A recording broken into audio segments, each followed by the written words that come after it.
ఇంకా అన్న మొత్తం ముందు నడిచానా పోయిరుగా మా పిల్లగాడు పోలే అందరం రావాలి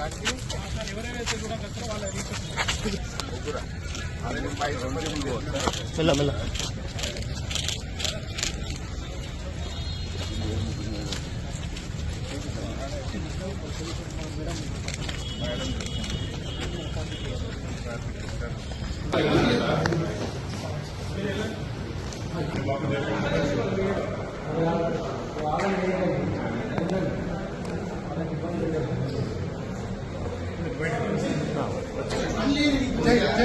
అన్నా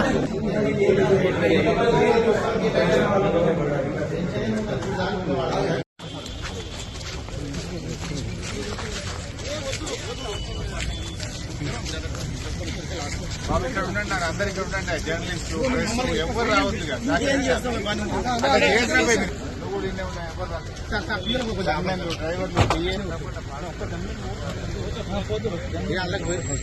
మీరేం చేస్తారు ప్లీజ్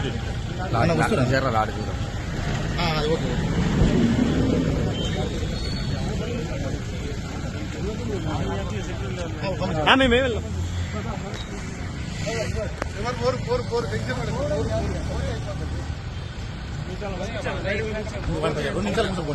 సార్ చెప్పినాక మేము అస్సలు పోము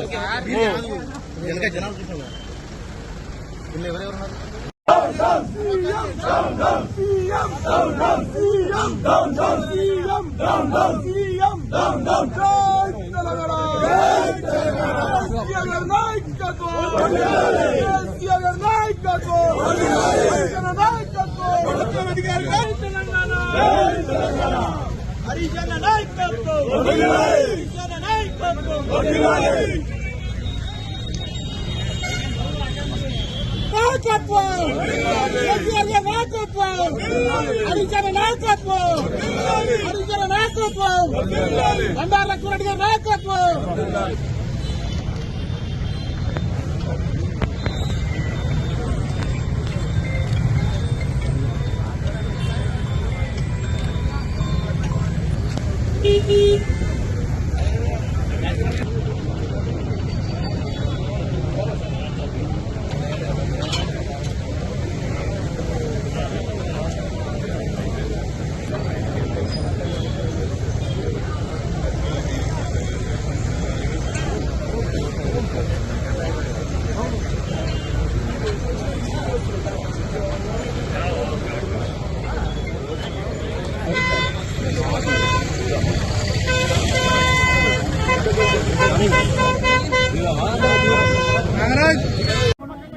కొడంగల్ మాజీ శాసనసభ్యులు బీఆర్ఎస్ పార్టీ నాయకులు పట్నం నరేందర్ రెడ్డి గారిని పరామర్శించడం జరిగింది.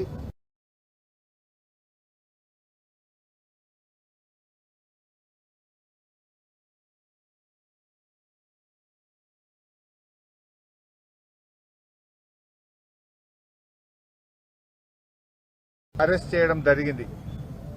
ఇలా వాస్తవంగా చెప్పాలంటే ప్రజా పాలన మీద ప్రజల తిరుగుబాటు ప్రారంభమైంది. ఆ తిరుగుబాటు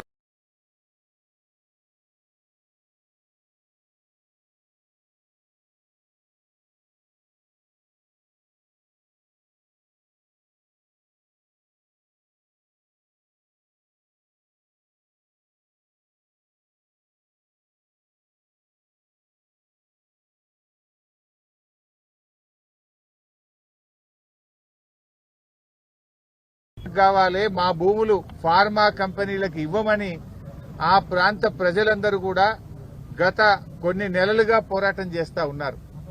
మరి అక్కడ ఎమ్మెల్యేగా ఉన్న రేవంత్ రెడ్డి తనకు ఓట్లేసినటువంటి కొడంగల్ ప్రజలకు పిలిచి మాట్లాడాలి, వారి సమస్య పరిష్కారం చేయాలి. కానీ పోలీసుల చేత, గుండాల చేత, రాజకీయ నాయకుల చేత వాళ్ళని బెదిరించేటువంటి ప్రయత్నానికి రేవంత్ రెడ్డి గారు పాల్పడతా ఉన్నారు. అంటే నీకు ఓటేస్తే ఏదో మేలు జరుగుతుంది, మేమంతా బాగుపడతాము, 15,000 రూపాయల రైతు భరోసా వస్తుంది, 2,500 మహాలక్ష్మి వస్తుంది, 4,000 పెన్షన్ వస్తుంది అని మేం బాగుపడతామని నీకు ఓట్లేస్తే, నీకు ఓట్లేసిన పాపానికి ఆ లఘుచర్ల గ్రామ ప్రజల మీద కర్కశంగా ఇవాళ నువ్వు వ్యవహరిస్తా ఉన్నావు. కట్టు బట్టలతో పిల్ల పాపలతో ఊరు విడిచి పారిపోయేటట్టు చేసావు. అంటే నీకు ఓట్లేసి గెలిపిస్తే నువ్వు వాళ్ళకి ఇచ్చిన బహుమానం ఇది. వాళ్ళ భూములు గుంజుకోవడమే, కుట్రపూరితంగా చేయడమే నువ్వు ప్రజలకు చేసే సేవనా అని చెప్పి మేము అడుగుతా ఉన్నాం. పట్నం నరేందర్ రెడ్డి గారు ఒక ప్రతిపక్ష పార్టీగా, ప్రతిపక్ష నాయకుడిగా ఆ రైతులకు అండగా నిలిచే ప్రయత్నం చేసినాడు, రైతులకు ధైర్యాన్ని ఇచ్చే ప్రయత్నం చేసినాడు. ఆయనకు ఏ సంబంధం లేదు. కాంగ్రెస్ పార్టీ నాయకులు మాట్లాడుతుండ్రు, ఈ సంఘటన జరిగి రాయించుడు, అబద్దాలు మాట్లాడు, కాంగ్రెస్ నాయకులు ప్రెస్ మీట్లు పెడుతుండ్రు. పోలీసు రిమాండ్ ఒకే ఒక్కసారి ఆ రోజు ఫోన్ వచ్చిందని చెప్పి అని ఇవాళ మీరు ప్రతిపక్షాల మీద అక్రమ కేసులు పెట్టచ్చు, కానీ ప్రజా తిరుగుబాటు నుంచి తప్పించుకోలేరు. ఇవాళ నేను అడుగుతా ఉన్నా, ఎవరు జరిగినా బీఆర్ఎస్ కుట్ర అంటాడు. మొన్నటిదాకా నిరుద్యోగ యువత అశోక్ నగర్ లో ఎస్సీ ఎస్టీ బీసీలకు అన్యాయం జరుగుతా ఉంది, జీవో 29 రద్దు చేయండి అని చెప్పి అశోక్ నగర్ లో నిరుద్యోగ యువత రోడ్ల మీదకి వస్తే అది దాని వెనుక బీఆర్ఎస్ పార్టీ ఉందని రేవంత్ రెడ్డి గారు మాట్లాడుతూ ఉంటారు. రైతులు మా పత్తికి వరికి మద్దతు ధర రావడం లేదు, రైతు భరోసా రాలేదు, రైతులకు రుణమాఫీ కాలేదని రైతులు రోడ్ల మీదకి వస్తే బీఆర్ఎస్ పార్టీ రైతుల చేత ధర్నా చేయిస్తుందని ముఖ్యమంత్రి గారు మాట్లాడుతూ ఉంటారు. మా స్పెషల్ పోలీసులు, మాకు ఏక్ పోలీసింగ్ పద్ధతి కావాలి, మా సరెండర్ లీవులు మాకుండాలి, మమ్మల్ని ఇబ్బంది పెడుతున్నారని పోలీసులు రోడ్ల మీదకి వచ్చి ధర్నాలు చేస్తే దాని వెనుక బీఆర్ఎస్ పార్టీ కుట్ర ఉందని రేవంత్ రెడ్డి గారు మాట్లాడుతుంటారు. గురుకుల విద్యార్థులు ఈ పురుగులన్నం మేము తినలేకపోతా ఉన్నాం, మాకు నీళ్ల చారుతో మేము తినలేకపోతున్నాం అని గురుకుల విద్యార్థులందరూ రోడ్ల మీదకి వచ్చి ధర్నాలు చేస్తుంటే ఇది బీఆర్ఎస్ వాళ్ళే చేయిస్తుండ్రని ముఖ్యమంత్రి గారు మాట్లాడతారు. చివరికి ఆయన స్వంత నియోజకవర్గంలో మా గిరిజన సోదర సోదరీమణులు మా భూములు మాకు కావాలి, ఫార్మాసిటీకి మేము భూములు ఇవ్వము అని చెప్పి నీ నియోజకవర్గ గిరిజనులు రోడ్ల మీదకి వచ్చి పోరాడితే దీని వెనుక బీఆర్ఎస్ పార్టీ కుట్ర ఉందని రేవంత్ రెడ్డి గారు మాట్లాడుతుంటారు. అంటే ప్రతిపక్షం, ప్రజలు మాకు ఇచ్చిన బాధ్యత ఏంది? ఏ వర్గాలకైతే ఈ ప్రభుత్వం అన్యాయం చేస్తుందో, ప్రజలకిచ్చిన మాట నిలబెట్టుకోవడం లేదో, ఏ వర్గాలైతే పోరాటం చేస్తున్నాయో ఆ వర్గాలకు అండదండగా ఉండాలని, ప్రజల గొంతుకై పనిచేయాలని ప్రజలు మాకు ప్రతిపక్ష బాధ్యత ఇచ్చారు. ప్రతిపక్షంగా విద్యార్థులు రోడ్ల మీదకి వస్తే వారికి సంఘీభావం ప్రకటించడం మా బాధ్యత. ప్రతిపక్షంగా రైతులకు మద్దతు ధర రాకపోతే పోరాడడం మా బాధ్యత. ప్రతిపక్షంగా నిరుద్యోగ యువకులకు అన్యాయం జరిగితే పోరాడడం మా బాధ్యత. మరి నువ్వు ఎస్సీ ఎస్టీలకు అన్యాయం చేసి వాళ్ళ భూములు గుంజుకుంటే వాళ్ళు రోడ్ల మీదకి వస్తే నైతిక మద్దతు ఇవ్వడం మా బాధ్యత.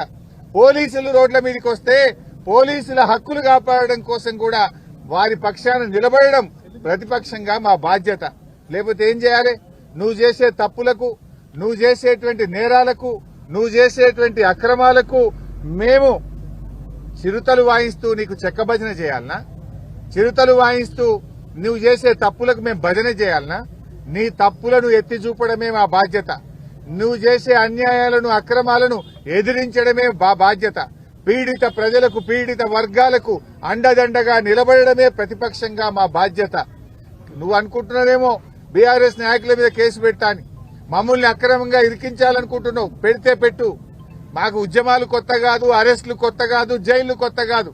తెలంగాణ ఉద్యమంలో అనేక కేసులు ఎదుర్కొన్న వాళ్ళం, తెలంగాణ ఉద్యమంలో జైళ్లకు పోయొచ్చిన వాళ్ళం. కానీ మా బాధల్లా నీకేదన్నా బీఆర్ఎస్ మీద కోపం ఉంటే నన్నో, కేటీఆర్ నో, మా లక్ష్మారెడ్డినో, మా పల్లా రాజేశ్వరరెడ్డిని జైల్లో వేయండి, మేము పోతాం. కానీ అమాయకులైన గిరిజన రైతులను ఎందుకు జైల్లో వేసినామని మేము అడుగుతా ఉన్నాం.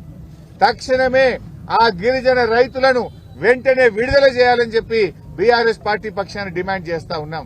ఏమడిగిండ్రు గిరిజన రైతులు? వాళ్ళు మా భూమి మాకు కావాలని మాట్లాడిండ్రు. దానికి నువ్వు కేసులు పెట్టవా? ఇది ఎక్కడి న్యాయమో అని చెప్పి మేము ప్రశ్నిస్తా ఉన్నాం. ఈ అన్యాయాలను ఎట్టి పరిస్థితుల్లో నువ్వు ఎన్ని అక్రమ కేసులు పెట్టినా, మమ్మల్ని ఎన్ని రకాలుగా వేధించినా బీఆర్ఎస్ పార్టీ నిన్ను ప్రశ్నిస్తూనే ఉంటది, నీ వెంట పడుతూనే ఉంటది, పేదల పక్షాన పోరాటం చేస్తూనే ఉంటదని చెప్పి కూడా హెచ్చరిస్తా ఉన్నాం. అయినా నాకు అర్థం కాదు, ఇదేం ప్రజాస్వామ్యం? నువ్వేం చెప్పినావు ఆ రోజు? 6 గ్యారెంటీలతో పాటు 7వ గ్యారంటీ ప్రశ్నించే హక్కు ఇస్తున్నాం, ప్రజాస్వామ్యం ఇస్తున్నాను. ఎక్కడ ప్రజాస్వామ్యం ఉంది? ప్రశ్నిస్తే కేసులు పెడుతున్నావు, ప్రశ్నిస్తే అక్రమ జైళ్లలో పెడుతున్నావు, నువ్వు ప్రశ్నించే అవకాశం లేకుండా చేస్తున్నావు. ఆ రోజు మల్లన్న సాగర్ లో నువ్వు వచ్చి 2 రోజులు నిరాహార దీక్ష చేసినావు, నిన్ను ఆపిందా బీఆర్ఎస్ పార్టీ? మల్లన్న సాగర్ లో నువ్వు వచ్చి 2 రోజులు నిరాహార దీక్ష చేసినావు, నిన్ను అరెస్ట్ చేయలే కదా? నిన్న ఆ ఊర్లకు బోనిచ్చినాం కదా? 2 రోజులు దీక్ష చేస్తే నీకు రక్షణ ఇచ్చింది కదా ఆనాటి ప్రభుత్వం. ఇవాళ ఎందుకు ఆపుతున్నావు? నిన్న మా మత్స్యనాచారి గారు ప్రతిపక్ష నాయకుడు లగిచెర్లకు వెళ్తావు, ఆ రైతులకు, ఆ అక్క చెల్లెలకు, ఆ పిల్లలకు, వృద్ధులకు మానసికంగా ధైర్యాన్ని ఇస్తామని మా నాయకులు వెళ్తే వాళ్ళను నువ్వు అరెస్ట్ చేసినావు. మా ఆర్ఎస్ ప్రవీణ్ కుమార్ ను, కార్తీక్ రెడ్డిని, మా వాళ్ళందరినీ కూడా నిన్ను అరెస్ట్ చేసినావు. నువ్వు అదేవిధంగా లోకల్ ఎంపీ డీకే అరుణ గారు పోతే నిన్ను అరెస్ట్ చేసినావు. ఇదెక్కడి ప్రజాస్వామ్యం? ప్రజాస్వామ్యం అంటే ఇదేనా? అర్ధరాత్రి చీకట్లో దొంగ రాత్రి మహిళల ఛాతి మీద కాళ్లు పెట్టి తొక్కుతూ నువ్వు అరెస్ట్ చేసినావు. ఇదేనా ప్రజాస్వామ్యం? 9 నెలల గర్భిణీ స్త్రీ మీద ఛాతి మీద కానిస్టేబుళ్లు తొక్కుతూ ఇంట్లో ఉండే మగవాళ్లను కొడుతూ వాళ్ళని తేవడమే ప్రజాస్వామ్యమా అని నేను అడుగుతా ఉన్నా. ఏంది నీ నియోజకవర్గ ప్రజలకు నువ్వు చేసే సేవ ఇదా అని నేను రేవంత్ రెడ్డిని అడుగుతా ఉన్నా. ఇలా ఈ ప్రజా పాలన మీద ప్రజల తిరుగుబాటు నీ కొడంగల్ నుంచే ప్రారంభమైంది. నువ్వు అక్రమంగా అరెస్ట్ చేసి మా నరేందర్ రెడ్డిని జైల్లో పెట్టావు కావచ్చు, మా కేటీఆర్ మీద కుట్రలు చేస్తావు కావచ్చు, కానీ తిరుగుబాటు ఆగదు. నిన్ను ప్రజలు గద్దె దించేదాకా కూడా వదిలిపెట్టరు అని హెచ్చరిస్తా ఉన్నా. అయినా దేనికోసమే ఫార్మాసిటీ? ఆల్రెడీ గత ప్రభుత్వం, మా ప్రభుత్వం ఉన్నప్పుడు 14,000 ఎకరాల భూమిని ఫార్మాసిటీ కోసం సేకరించినాం. ఆడబెట్టు ఫార్మాసిటీ. ఆడ ఫార్మాసిటీ పెట్టగా నేను ఎవరొద్దంటున్నారు? 14,000 ఎకరాల భూమి ఉంది కదా అంటే అక్కడనేమో ఈయన 4th సిటీ కడతారట, రియల్ ఎస్టేట్ వ్యాపారం చేస్తారట, తన అనుయాయులకు తన కంపెనీలకు భూములు కేటాయించి భూములు కొల్లగొట్టాలని కుట్ర చేస్తా ఉన్నాడు. అక్కడ రియల్ ఎస్టేట్ వ్యాపారం చేసి డబ్బులు సంపాదించాలని రేవంత్ రెడ్డి కుట్ర చేస్తా ఉన్నాడు. ఈ భూములేమో ఫార్మాసిటీ కోసం సేకరించిన భూములు రియల్ ఎస్టేట్ వ్యాపారం చేస్తారట. కొత్తగా జహీరాబాద్ లో కొడంగల్ల పోయి దళిత గిరిజనుల భూములు లాక్కుంటారట. ఇందిరమ్మ రాజ్యం అంటే ఇదేనా?